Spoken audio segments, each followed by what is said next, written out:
लोग खैरियत से हैं। सैलाब के अंदर बहुत ज़्यादा तुग़यानी आ रही है। इस वक्त भी मकबूजा कश्मीर के बहुत सारे इलाकों में बारिश हो रही है और इस बारिश में इतना ज़्यादा इजाफा हो गया है कि उसके साथ ही दरिया चनाब के अंदर पानी के अंदर मज़ीद इजाफा हो गया है और ऐसा लगता है कि चनाब के अंदर एक और रेला आने वाला है, जिसके बाद पाकिस्तान के अंदर सायरन बजने शुरू हो गए।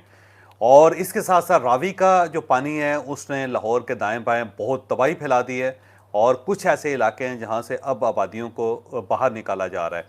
और इसके साथ साथ अलीम खान साहब जो ज़ाहिर इस वक्त मिनिस्टर भी हैं और पाकिस्तान के अमीर तरीन डेवलपर्स के अंदर उनका शुमार होता है, उनकी जो हाउसिंग स्कीम है लाहौर के साथ पार्क व्यू सोसाइटी, और ये मेरा ख्याल है फ़ेज़ 2 है जो दरिया रावी के किनारे है, उसके अंदर खौफनाक पानी आया है और वहाँ पे अब लोगों को रेस्क्यू करना शुरू कर दिया गया है। और अब अगर आप सोशल मीडिया पर देखें तो अलीम खान साहब के बारे में ऐसे ऐसे ख्यालात का इजहार किया जा रहा है कि कानों को हाथ लगाने का दिल करता है। और साथ साथ इमरान खान साहब की जो पुरानी वीडियो है वो उसको भी वायरल किया जा रहा है। अब ऐसा लगता है जैसे ये सारा सैलाब अलीम खान साहब खुद लेके आए हैं और उन्होंने दावत दी है दरिया रावी को कि आप इस साइड पे मेरी हाउसिंग स्कीम में भी चले जाएं। लेकिन बहरहाल इसके साथ साथ जो लोगों की तरफ से रिएक्शन आ रहा है वो बड़ा खौफनाक है। और उसके साथ साथ एक और हाउसिंग स्कीम तो नहीं है, एक और साइट अभी बनी है, लोग उसकी बहुत ज़्यादा तारीफ कर रहे हैं कि इस साइट पे इसको देखें, ये 30 फुट ऊंचा उन्होंने बनाया है और यहाँ पे अभी कोई डेवलपमेंट नहीं की, लेकिन इसके बावजूद इसको सिक्योर बहुत किया गया। तो ये कंपैरिजन जो अलीम खान साहब का किसी और एक साइट के साथ है, ये भी आपको इसी व्लॉग में हम पेश करेंगे। और इसके साथ साथ अफगानिस्तान के 2 इलाकों में 2 ड्रोन हमले हुए हैं और इन ड्रोन हमलों को पाकिस्तान के खाते में डाला जा रहा है। और अफगान गवर्नमेंट का ये क्लेम है कि ये पाकिस्तान ने ड्रोन हमले किए, और क्या वाकई पाकिस्तान ने किए और क्या आने वाले दिनों में ये मजीद ड्रोन हमले होंगे, ये भी आपको इसी व्लॉग में बताया जाएगा। और इसके साथ साथ टीटीपी को एक ब्रादर इस्लामी मुल्क ने पैसे दिए थे कि वो पाकिस्तान के ऊपर हमले बंद कर दे और यहाँ से मूव करके इन खानदानों को सेंट्रल अफगानिस्तान के अंदर ले जाया जाए या फिर दूसरी साइड पे जो ताजिकिस्तान और उज़्बेकिस्तान की साइड्स हैं उस साइड पे शिफ्ट किया जाए। लेकिन वो पैसे गायब हो गए और टीटीपी वहीं पे बैठी हुई है। ये कौन है जो जो पाकिस्तान से रिलेटेड चीज़ों के पैसे खा गए, ये भी आपको इसी व्लॉग में बताया जाएगा। और तुर्किया ने इसराइल के ऊपर मुकम्मल पाबंदी लगा दी है, तजारती ताल्लुकात मुनक़ता कर दिए हैं। अब इसका क्या नतीजा निकलेगा ये भी आपको इसी व्लॉग में बताया जाएगा। लेकिन व्लॉग की तरफ जाने से पहले मेरी आपसे रिक्वेस्ट है कि चैनल को सब्सक्राइब जरूर कीजिएगा और ये जो बेल आइकन है उसको जरूर प्रेस करें ताकि नोटिफिकेशन आपको मिलता रहे। और ये याद रखें कि अच्छी बात सदका जारी होती है। अगर आपको ये व्लॉग अच्छा लगे तो किसी न किसी के साथ ज़रूर शेयर कीजिएगा। और हमने अपना कॉलम 0 पॉइंट अब ऑडियो फॉर्म में लॉन्च कर दिया, आप इस लिंक पर क्लिक करके वो हमारा कॉलम सुन भी सकते हैं। सबसे पहले हम अलीम खान साहब की तरफ आते हैं। अलीम खान साहब पाकिस्तान के बड़े डेवलपर हैं और इन्होंने डेवलपमेंट से काम स्टार्ट किया था, एक हाउसिंग सोसाइटी बनाई थी और उसके अंदर अल्लाह ताला ने बड़ी बरकत डाली और फिर ये पाकिस्तान के इंतहाई खुशहाल तरीन लोगों में शुमार होने लगे। फिर उसके बाद ये पॉलिटिक्स में अंदर आए, पाकिस्तान मुस्लिम लीग काफ का हिस्सा रहे, मिनिस्टर भी रहे, फिर उसके बाद पाकिस्तान तहरीक इंसाफ के अंदर चले गए, फिर इमरान खान साहब के बहुत ज़्यादा करीब रहे। बल्कि एक वक्त था कि जब 2 लोग थे जिनकी गाड़ियाँ भी इस्तेमाल होती थी, जहाज़ भी इस्तेमाल होता था और पैसे भी इस्तेमाल होते थे। उसमें एक जहांगीर तरीन साहब थे और दूसरे अलीम खान साहब थे। ये दोनों इमरान खान साहब के 2 बाजू थे, कभी एक बाजू दाईं साइड का होता था, दूसरा बाईं साइड का होता था। फिर इमरान खान साहब प्राइम मिनिस्टर बने तो उन्होंने अपने दोनों बाजू काट के साइडों पर फेंक दिए। बल्कि अलीम खान साहब के साथ तो बहुत ज़्यादा इख्तलाफात पैदा हो गए। जहांगीर खान साहब के साथ भी थे, लेकिन जहांगीर तरीन साहब ने क्योंकि ज़्यादा इमरान खान साहब के बारे में गुफ्तगू नहीं की, तो इस वजह से ये जो इख्तलाफात थे ये बहुत ज़्यादा बड़े नहीं। लेकिन अलीम खान साहब क्योंकि गुफ्तगू भी करते रहे हैं, तो इमरान खान साहब और अलीम खान साहब के दरमियान जो तल्लुकात हैं वो ऑलमोस्ट मुनक़ता हो गए और उनके दरमियान बड़ा फ़ैसला पैदा हो गया। बहरहाल एक मरतबा इमरान खान साहब ने ये क्लेम किया था कि जो रोडा स्कीम है और जो रावी की साइड्स हैं वहाँ पे अलीम खान साहब ज़्यादा बड़ी ज़मीनें हासिल करना चाहते थे और एलडीए को प्रेशराइज़ कर रहे थे। और जब उनको इजाज़त नहीं दी गई तो उसके बाद इनके हमारे साथ इख्तलाफात पैदा हो गए। उस वक्त इमरान खान साहब ने क्लेम किया था कि मैं ना प्रिंसिपल हूँ, मैं अपने प्रिंसिपल पे खड़ा हूँ, इस वजह से अलीम खान साहब के साथ हमारे तल्लुकात ख़राब हो गए। लेकिन बहरहाल इसके बावजूद रावी के किनारे अलीम खान साहब की जो हाउसिंग सोसाइटी है वो ज़ाहिर है उसका फैलाव हुआ और इस वक्त जो हाउसिंग सोसाइटी है उसके अंदर बहुत पानी है, जो मेरा ख्याल है उसमें अलीम खान साहब का शायद इतना कसूर नहीं होगा। और अगर कसूर है भी तो ये डेवलपमेंट फैक्टर है और इससे सबको ये सबक सीखना चाहिए कि जब भी आप पानी के करीब या कोई ऐसे चैनल के ऊपर जहाँ से पानी गुजरना होता है वहाँ पे जब डेवलपमेंट करते हैं या वहाँ पे हाउसिंग स्कीम बनाते हैं तो आपको बहुत ज़्यादा परहेज़ करना चाहिए, क्योंकि लोगों के करोड़ों रुपए बल्कि अरबों रुपए लगे होते हैं और उससे ख़ानदान के ख़ानदान तबाह हो जाते हैं। तो अलीम खान साहब इस वक्त खासे प्रेशर में भी हैं, बल्कि अगर ये कहा जाए कि इनकी इन्वेस्टमेंट डूब गई है और इनकी इज्जत जो है उसके ऊपर भी हरफ आया है, और साथ साथ सोशल मीडिया के ऊपर जो कंपेन चल रही है उससे भी ऐसा महसूस होता है कि जो इनकी डेवलपमेंट है, जो आने वाले दिनों में इन्होंने बहुत काम करना था, वो मुकम्मल तौर पर सरमाया डूब गया हर लिहाज से। लेकिन ज़ाहिर है कसूर इनका भी नहीं है, और कुछ ये भी नहीं कहा जा सकता कि मुकम्मल तौर पे बेगुनाह है। ज़ाहिर इन चीज़ों का इन्हें ख्याल रखना चाहिए था। और इस वक्त क्योंकि रावी जो है वो अपनी तारीख की बुलंद तरीन सतह के ऊपर है, तो इससे सारे लोगों के जो सिस्टम है, जो हाउसिंग स्कीमों के सिस्टम है, वो भी एक्सपोज हो गए हैं। तो लर्निंग इससे बहुत ज़्यादा करनी चाहिए। इसके साथ साथ एक और ग्रुप है जिसने एक यहाँ पे स्कीम स्टार्ट की थी, उसका नाम सफ़ायर बे है। ये पाकिस्तान कॉरपोरेट कंसोर्शियम है। इन्होंने यहाँ पे रोडा के अंदर काम स्टार्ट किया था, और इसमें 9 किलोमीटर का एक लंबा इन्होंने पुल बनाया, बे बनाया जिसको कहते हैं। और अब ये पिछले 4 साल से सिर्फ वहाँ पे बंद बना रहे हैं, और इन्होंने 30 फुट ऊंचा बंद बनाया है जो 2 दर्जों में है। यानी कि अगर पानी आए तो पहला एक स्टेप होगा जहाँ से इस पानी को रोका जाएगा, और अगर वहाँ से भी पानी ऊपर चला जाता है तो फिर दूसरा स्टेप है जो इस पानी को रोकेगा। फिर उसके बाद वहाँ पे कंस्ट्रक्शन स्टार्ट होगी। तो ये जो ग्रुप है, इसने 4 साल में कोई वहाँ पे कंस्ट्रक्शन नहीं की, इसने सिर्फ और सिर्फ वहाँ पे बंद बनाए ताकि पानी को रोका जा सके। अब देखें इनकी गुड लक कि अभी कंस्ट्रक्शन होने से पहले या ये हाउसिंग स्कीम लॉन्च करने से पहले ही यहाँ पे इंतहा दर्जे का सैलाब आ गया, और ये जो सैलाब है, ये जो पहला दर्जा है उसको भी उस तक भी नहीं पहुँच सका, इसने उसको भी टच नहीं किया। तो ये उनकी ब्लेसिंग है अल्लाह ताला की इनके लिए कि इन्होंने पहले ही अपने सिस्टम को चेक कर लिया, और अब लोग कंपैरिजन कर रहे हैं कि एक साइड पे अलीम खान साहब की हाउसिंग स्कीम है जिसके अंदर 5-5 फुट पानी खड़ा हुआ है या 5-5 फुट पानी गुजर रहा है, और दूसरी साइड पे ये लोग हैं कि जिन्होंने अपनी स्कीम लॉन्च करने से पहले ही एक ऐसा इंफ्रास्ट्रक्चर बनाया कि जिसमें इनका जो सैलाब का जो टेस्ट है उसके अंदर भी ये पूरी स्कीम पास हो गई। तो लोग सफ़ायर बे का कंपैरिजन कर रहे हैं इनके अलीम खान साहब की हाउसिंग सोसाइटी के साथ। तो मेरा ख्याल है अगर इस स्पिरिट से काम किया जाए तो आने वाले दिनों में बहुत फ़ायदा हो सकता है। इसके साथ साथ इस वक्त मकबूजा कश्मीर में तूफ़ानी बारिशें दोबारा शुरू हो गई रात के वक्त, और वहाँ दरिया चनाब के अंदर पानी बढ़ रहा है, और उसके साथ साथ चनाब जहाँ जहाँ से पाकिस्तान के अंदर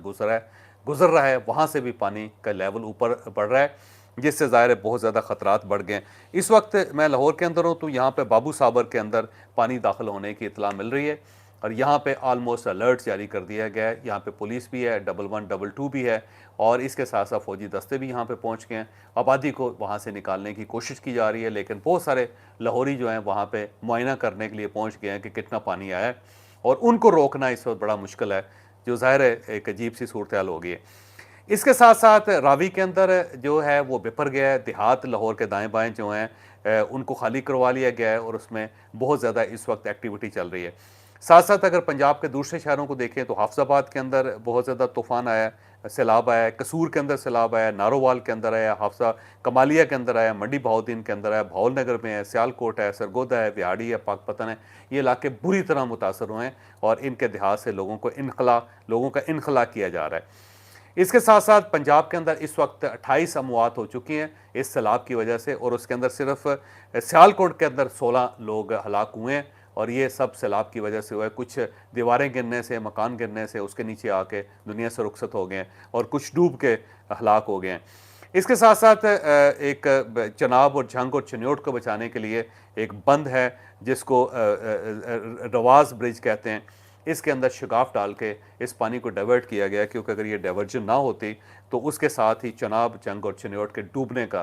वक्त आ जाता या उसका अंदेशा पैदा हो जाता। तो ये जो शगाफ है ये हेड बलोकी के ऊपर किया गया है, और इसके साथ साथ जो रिवाज ब्रिज के ज़रिए उसको तोड़ के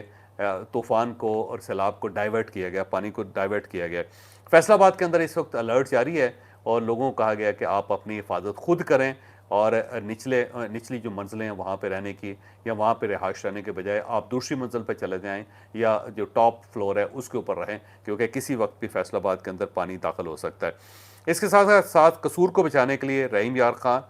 यार बंद है, ये रहीम यार खान नहीं है, याद रखिएगा। उसको तोड़ने का फ़ैसला किया गया है कि उसके ऊपर बम लगा दिए गए हैं, और जो ही पानी थोड़ा सा मज़ीद बढ़ेगा तो कसूर को बचाने के लिए इस बंद को तोड़ना पड़ेगा, ताकि पानी जो है वो शहर के अंदर दाखिल ना हो।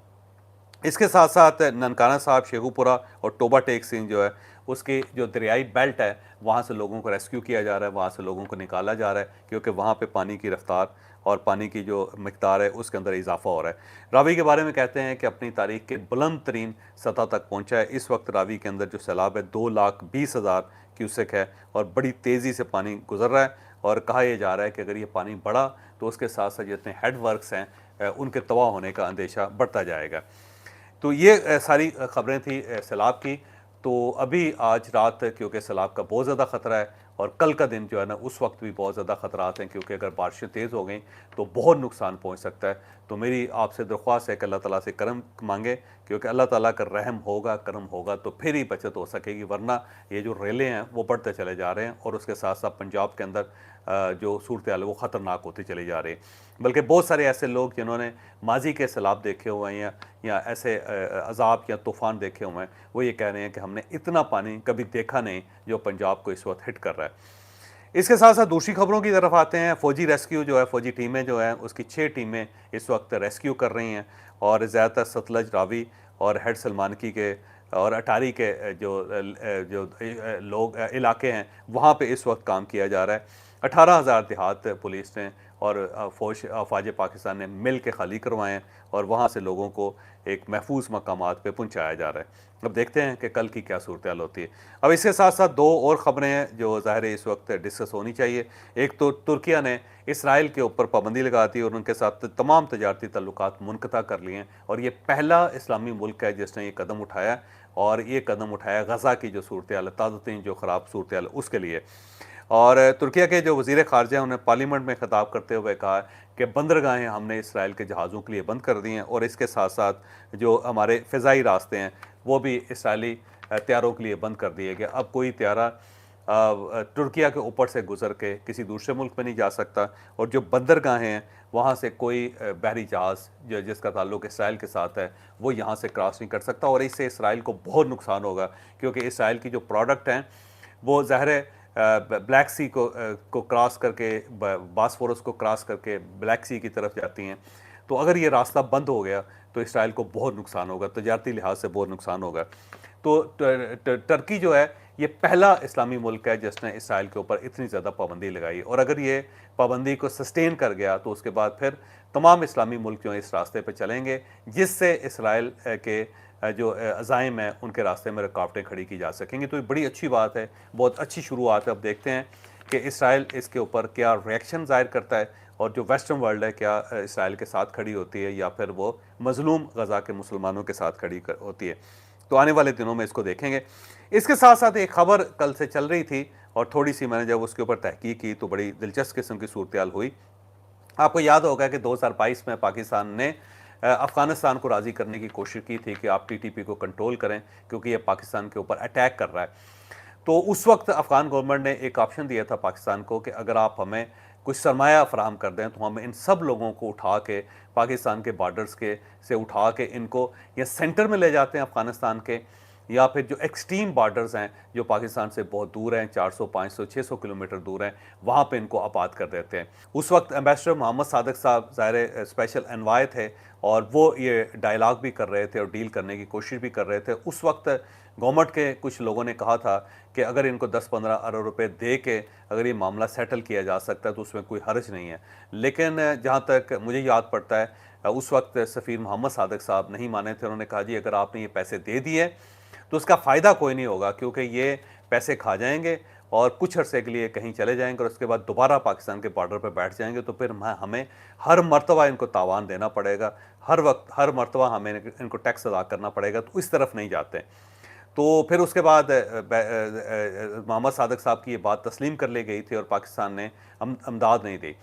लेकिन जो मुल्क दरमियान में निगोशिएट कर रहा था वो ज़ाहिर है हमारा अरब दोस्त मुल्क है, उसने अपनी तरफ से मामलात को सेटल करने की कोशिश की और उसने $60 लाख अफ़गान गवर्नमेंट को दिया था उस दौर में और उनसे ये दरख्वास्त की थी कि आप इन रकमों से इनके लिए सेंटर के अंदर जाके घर बना दें, आबादियाँ नई आबाद कर दें और इनको पाकिस्तान के बॉर्डर से दूर ले जाएं ताकि ये किसी किस्म की एक्टिविटी ना कर सके। और शुरू में ये बताया गया कि बहुत सारे लोग जो हैं या ख़ानदान हैं उनको शिफ्ट कर दिया गया। लेकिन फिर कुछ अरसे बाद जाके देखा गया कि जिन आबादियों के अंदर इनके घर बनाए गए थे वहाँ ये शिफ्ट नहीं हुए, और अगर हो भी गए हैं तो फिर ये दोबारा वादी तीराक जो है उसके किनारे पे बैठे हुए थे और उसके अंदर दाखिल हो गए थे और फिर दोबारा इन्होंने एक्टिविटी करनी शुरू कर दी। तो अब ये इन्वेस्टिगेट किया जा रहा है कि वो 60 लाख डॉलर जो हैं वो किस साइड पे चले गए हैं, क्योंकि 60 लाख डॉलर बड़ी रकम होती है,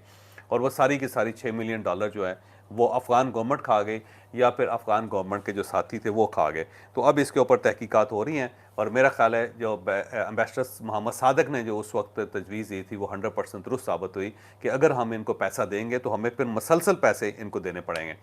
इसके साथ साथ कल अफ़गानिस्तान के 2 सूबों के 2 अजला के अंदर नंगरहार में और खोस में 2 ड्रोन हमले हुए,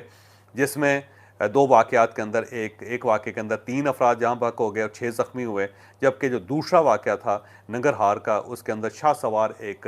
उनका वॉरियर है और उसके 4 बेटे और 2 बीवियाँ जो हैं वो हलाक हो गई हैं। ये ड्रोन हमला इन दोनों के घरों पे हुआ था, और इसकी कुछ फुटेजेस जो हैं वो सोशल मीडिया पर रिलीज़ हुई कि ड्रोन हमले के बाद लोग उसके घर के पास खड़े हैं और वो हैरत से देख रहे हैं कि ये कहाँ से ऊपर से मिज़ाइल आए थे। तो अब इसको अफ़गान गवर्नमेंट ये क्लेम कर रही है कि ये दोनों हमले जो हैं पाकिस्तान की तरफ से हुए हैं, और ये ज़्यादती है और हमारी जो सलामती है उसके ऊपर बहुत बड़ी एक सवालिया निशान लगा दिया गया है, और हम इस चीज़ की इजाज़त नहीं देंगे। लेकिन पाकिस्तान की तरफ से अभी कोई रिस्पांस नहीं है, ना पाकिस्तान ने इन हमलों को तस्लीम किया है और ना ही इन्हें रिजेक्ट किया है। लेकिन अगर आपको याद हो तो पिछले साल एक वाक़या हुआ था जिसमें पाकिस्तान की फ़ज़ाइया ने बाकायदा हमला किया था अफ़गानिस्तान के अंदर, जिसमें 50 टीटीपी के लोग मारे गए थे, और ये उस वक्त हमला हुआ था जब पाकिस्तानी वफ़द वहाँ पे मामला सेटल करने गया था। तो अब इस टाइप का जो वाक़या है वो ये साबित करता है कि पाकिस्तान बड़ा कमिटेड है, और पाकिस्तान ने ये फ़ैसला कर लिया है कि वो लोग जो पाकिस्तान के अंदर अबतरी फैला रहे हैं, जो पाकिस्तान के अंदर फसादात कर रहे हैं, जो पाकिस्तान के शहरियों की जान ले रहे हैं, उसको पाकिस्तान टॉलरेट नहीं करेगा। तो अब अगर ये ड्रोन हमलों का सिलसिला शुरू हो जाता है और उसके ऊपर गवर्नमेंट अफ़गान गवर्नमेंट खामोश रहती है, तो फिर इसका मतलब ये हुआ कि एक सेटलमेंट है, और इस सेटलमेंट के अंदर इस मरतबा अफ़गान गवर्नमेंट भी शामिल है, पाकिस्तान भी शामिल है, और साथ साथ चाइना भी शामिल है, और ये सब कुछ इन तीनों की मर्ज़ी से हो रहा है, क्योंकि ज़ाहिर है अगर आपने इस रीजन के अंदर अमन कायम करना है तो फिर आपको ये सब कुछ करना पड़ेगा, वरना इस इलाके के अंदर अमन कायम नहीं हो सकेगा। तो मुझे लगता है कि आने वाले दिनों में इन हमलों में इजाफा होगा, और ये हमले उस वक्त तक होते रहेंगे जब तक टीटीपी और बीएलए का मुकम्मल तौर पे ख़ात्मा नहीं हो जाता, क्योंकि पाकिस्तान भी कमिटेड है, चाइना भी कमिटेड है, और मुझे अब लगता है कि अफ़गान गवर्नमेंट भी इस सूरत हाल को अंडरस्टैंड कर रही है, और उसका भी यही ख्याल है कि ये सारा मामला एक ही मरतबा हल होना चाहिए। मुझे इजाज़त दीजिए, अगले व्लॉग में मुलाकात होगी। पाकिस्तान जिंदाबाद।